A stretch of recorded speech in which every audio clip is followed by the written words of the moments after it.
আসসালামু আলাইকুম ওয়া রাহমাতুল্লাহি ওয়া বারাকাতুহু। ইন্নাল হামদুলিল্লাহ ওয়াসসালাতু ওয়াসসালামু আলা রাসূলিল্লাহ ওয়া বা'দ। সুপ্রিয় দর্শক, সূরা ইসরার 82 নম্বর আয়াতে আল্লাহ তাআলা ইরশাদ করেছেন, ওয়া নুনাজ্জিলু মিনাল কুরআনি মা হুয়া শিফাউন ওয়া রাহমাতুল লিল মুমিনিন। যার অর্থ হলো, আমি কোরআনে কারীমের এমন সব আয়াতসমূহ, সূরাসমূহ নাজিল করি যার মাঝে রয়েছে ঈমানদারদের জন্য আরোগ্য লাভের মাধ্যম এবং তাদের জন্য রহমত তথা আল্লাহর পক্ষ থেকে করুণা। আয়াতের ব্যাখ্যা মুফাসসিরদের অনেকেই বলেছেন, এখানে আল্লাহ রাব্বুল আলামিন আত্মিক রোগসমূহ থেকে আরোগ্য লাভের মাধ্যমের কথা বুঝিয়েছেন, অর্থাৎ কোরআনের প্রেসক্রিপশনকে অনুসরণ করার মাধ্যমে মানুষ প্রকৃত মানুষে পরিণত হয়, মানবীয় গুণাবলী অর্জন করে মানুষ আল্লাহ রাব্বুল আলামিনের প্রিয় পাত্রে পরিণত হয়। এর ব্যাখ্যা অনেক মুফাসসিররা এও বলেছেন যে এর মাধ্যমে আল্লাহ রাব্বুল আলামিন আত্মিক রোগসমূহ থেকে মুক্তির পাশাপাশি শারীরিক যে রোগসমূহ আছে সেগুলো থেকেও মুক্তির পথ আল্লাহ রাব্বুল আলামিন আমাদেরকে বাতলে দেন।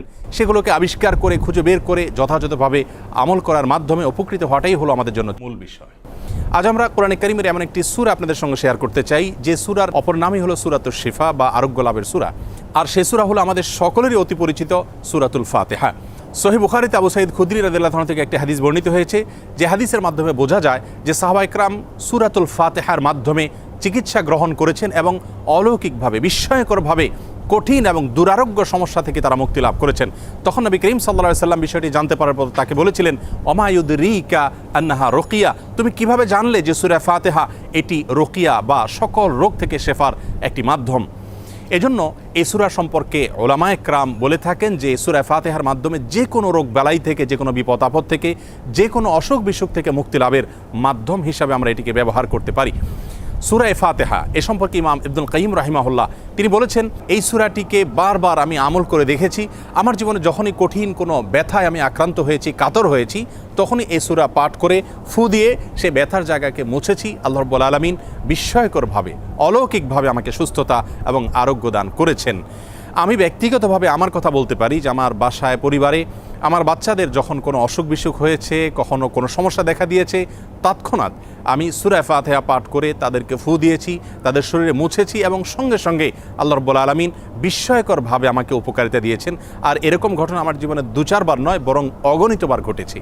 এজন্য সূরা ফাতিহা এটিকে যদি কেউ যথাযথভাবে আমল করতে পারেন, সে আস্থা এবং বিশ্বাস আল্লাহ তাআলার প্রতি থাকে, তাহলে সেক্ষেত্রে অবশ্যই এর মাধ্যমে যে কোনো দুরারোগ্য ব্যাধি থেকে পর্যন্ত আমরা আরোগ্য লাভের মাধ্যম হিসাবে এটিকে ব্যবহার করতে পারি। হাদিসে কুদসিতে আল্লাহ রাব্বুল আলামিন বলেছেন, আনা ইনদা যান্নি আবদি বি, বান্দা আমার প্রতি যেমন ধারণা করবে আমি তার প্রতি সেরূপ আচরণ করব। অতএব পরিপূর্ণ আস্থার সাথে, বিশ্বাসের সাথে যদি কেউ যে কোনো অসুখ বিসুখ থেকে, যে কোনো ব্যাধি থেকে মুক্তি লাভের জন্য সূরা ফাতিহাকে পাঠ করেন, সেটি পাঠ করে কোনো পানিতে, তেল ইত্যাদিতে ফু দিয়ে সেটি যদি ব্যবহার করেন, প্রয়োগ করেন, অথবা শরীরের কোনো জায়গায় অসুখ দেখা দিলে এটি পাঠ করে যদি ফু দেন সেই জায়গায় বা মোছেন, ইনশাআল্লাহ বিইذনিল্লাহ আল্লাহ তাআলা তাকে ওই রোগ থেকে মুক্তি নসিব করবেন। এবং এটি হাজারো লাখো উলামায়ে কেরাম এবং ঈমানদারদের পরীক্ষিত একটি আমল। আমরা এই আমলটি যে কেউ করতে পারি। আমরা অনেকে মনে করি এই সমস্ত সূরার মাধ্যমে আরোগ্য লাভের জন্য বোধহয় কোনো মুত্তাকি পরহেজগার মানুষ দিয়ে এগুলো পাঠ করাতে হয়।